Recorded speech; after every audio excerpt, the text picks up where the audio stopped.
Hi, everybody. Greg Perkins here with SMD Healthy Church. And my friend, good friend, Randy Cartwright, has stopped by the district office today and brought Krispy Kreme donuts to the staff. So Correct. Thanks for that. So I just wanted to take this opportunity to visit with him for a few minutes about Rural Compassion. Randy and his wife Kathy are U.S. missionaries with Rural Compassion, and we're excited for a partnership that we formed with Rural Compassion to do training events and several other things strategically across our district. And so I just wanted to visit with Randy just a little bit. And so tell me what got you involved with Rural Compassion in the first place. Well, it's kind of a long story, so I'll try to give you the Reader's Digest version. We had left the church in rural Illinois that we had pastored for 10 and a half years, and then did a 17-month interim at a church in rural Illinois. And during the process of doing that interim, God really spoke to our hearts about trying to help churches and encourage pastors. We didn't know how that was going to work or what it was going to look like or how we could even do that. But one of the steps in that process that we felt led of the Lord to do was to move to Springfield to base ministry out of. We'd been here about a year trying to do our own thing. Nothing was really happening. And we met Steve Donaldson, the founder and the director of Rural Compassion. We sat down, had coffee with him. He told us what Rural Compassion did. We told him what our heart was to help pastors and churches, and just decided that's why we moved to Springfield, to meet Steve. Wow. And become a part of the Rural Compassion team. And so we began the process of becoming AGUSM missionaries. Wow. So what has been the favorite part of working with Rural Compassion for you and Kathy? Well, I guess my love language is giving. And so when we began this journey, I really felt like the Lord was wanting me to just be a blessing to the pastors. And so being able to just bless them personally, between 1,500 to 1,700 ministers leave the ministry every month. Wow. So being a pastor and a minister, we knew the burdens, we knew the blessings of ministry. And so we just wanted to come alongside these pastors, let them know that there was someone there that understood what they were going through and that was there to help them and bless them. Yeah. And let them know that they were appreciated. So as you've been working with pastors in rural communities around, well, not only southern Missouri, because you spread into Kentucky and Tennessee and Louisiana and Appalachian District and all over the place. But as you've been doing that, what has been maybe the one big thing that you've seen happen as pastors connect with Rural Compassion and the things that they're bringing to the table? What do you feel like the impact has been for some of the pastors you've worked with? Well, a lot of them, it's just kind of eye-opening. It's like we're giving them permission to do these things that are very simple, yet very powerful. What we teach and what we encourage is not rocket scientists. It's just simple principles of serving your community and being able to see them get outside the four walls of their church and get into the four corners of their community. Quick little story, Pastor Tim, Southern Missouri District, pastored a small church in a small community, lived in the church. His apartment, you walked off the platform into his apartment in the back of the church. Was there for 10 years. We connected him with the shoe giveaway. And so because of the kind of people he had in his church, he actually took the volunteer fire department with him to measure the kids at school. And Tim was a volunteer firefighter. He was also a member of the National Guard Reserves. Wow. His wife worked. He had 2 teenage kids. So they took the fire truck, went to the school, measured the kids. Then a few weeks later, after they got the shoes, they went back to the school in the fire trucks to deliver those shoes. There was one little girl, she was sick, and the principal said, hey, this little girl's not here today, and so she just want to make sure we get her shoes. So Pastor Tim, one of the firefighters, drove the fire truck to that little girl's house to give her the shoes. You can imagine the impact that made in the community. Oh, yeah.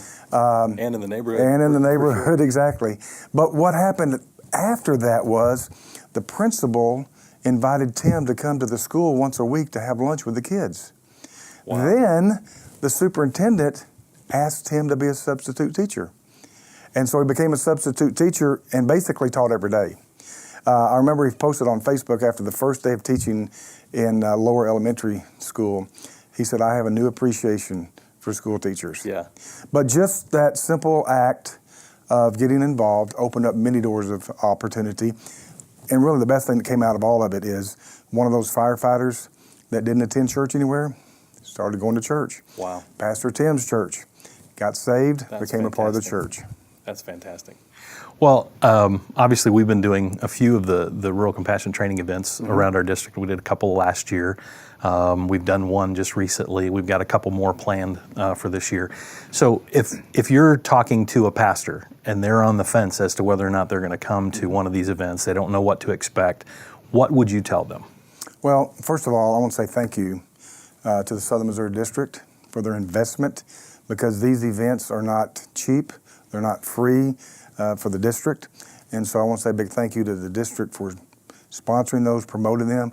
I want to say a big thank you to you and your team in the development ministry of the network to just be able to invest in these pastors' lives. What a blessing it is. And you may not know it.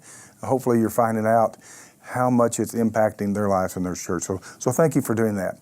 Partnering in the communities, what would I tell the pastors? Number one, I'd say do everything you can to get there. It's going to be worth your investment of time. As I said, it's not real hard ministry, but it's things that a lot of pastors don't think that they can do, or they should do. So get there, do what you can. It's free. You're going to get tons of resources to go back to your community and your church to begin doing outreach ministry that we're teaching. Plus, there's going to be some goodies that you and your wife or you and your spouse are going to get as well. So get there, make the investment of time. And personally, I would say, as a member of the Rural Compassion team, if you need financial assistance, maybe you're bivocational, and for you to take off work and miss working, we will help you. We will supplement your finances so you can get there. Yeah, absolutely. Well, these events have been extremely impactful as we've seen that unfold in churches around our district. What would be maybe one of the most impactful stories that you've heard over your time with Rural Compassion that just shows that this works and it connects with people? Right. Well, of course, the Pastor Tim story is probably one of our top stories. But there was a church in Kentucky we were working with. We'd gone in and did a church training. The pastor hadn't been able to attend a pastor training yet, so we did the 90-minute church training. And one of the things we challenge pastors is, look, just do what you can with what you have, and then as you begin to do those things, God will bring resources to you to do more. And so the pastor was getting involved with the local school. The school called him at the beginning of the school year a couple years ago and said, hey, we've got some kids that need some shoes. Now, this was before they got connected with our shoe distribution process. Can you help us? And the pastor said, yeah, well, how many pairs of shoes do you think it'll be? Oh, probably about 10. He said, well, we're a small church, small budget, but send me the list and we'll see what we can do. Well, a couple weeks later, the pastor got the list. It wasn't 10 pairs of shoes. It was 30 pairs of shoes. Now, these are size specific, okay, gender specific. So he gets a list, stands up on Sunday morning, knowing it's going to be a challenge for his church, announces what they were doing, said, hey, we've got the size, we need 30 pairs of shoes. Well, that Sunday morning, they had 5 people commit to buy a pair of shoes. And obviously, he was a little distraught. But by the end of the story, his people had gone out and told others in the community what they were doing. And one of the ladies was connected with a shoe manager from Dillard's, and that lady bought 5 pairs of shoes. So when it was all said and done, they had 32 pairs of size-specific, gender-specific shoes. So they had 2 more than what they needed. Well, you know, the big miracle was they got the shoes, which was a great encouragement to them. But a couple of weeks after they took those shoes to the school, they still had 2 pairs of shoes left. A grandmother came to him and said, hey, Pastor, I just got custody of my 2 grandkids, and they need some shoes. Can we help them? He said, sure. What size are they, and what's their gender? And she told him, and the 2 pairs of shoes they had were exactly the shoes for those kids. That's powerful. And so really, that whole story, and it goes on, but we don't have the time for all that today. But the main thing is just helping those churches to see when they begin to do what they can with what they have, God opens the door for them to do more. Yeah. That's fantastic. Yeah. You know, I've known you a lot of years, and I appreciate, it is. We're getting much older. But I appreciate what you and Kathy are doing and the other U.S. missionaries that are working with Rural Compassion.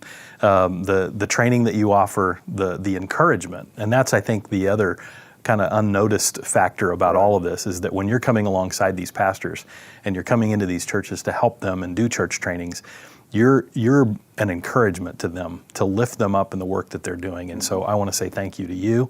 And I want to say also to pastors, if you're considering being part of one of these training events, do not put it off. Register to the next event. We still have a couple of them lined up for the remaining part of this year. And so we'd love for you to be a part of it. Thanks so much for joining us. And thanks, Randy, for being with me today. Appreciate it.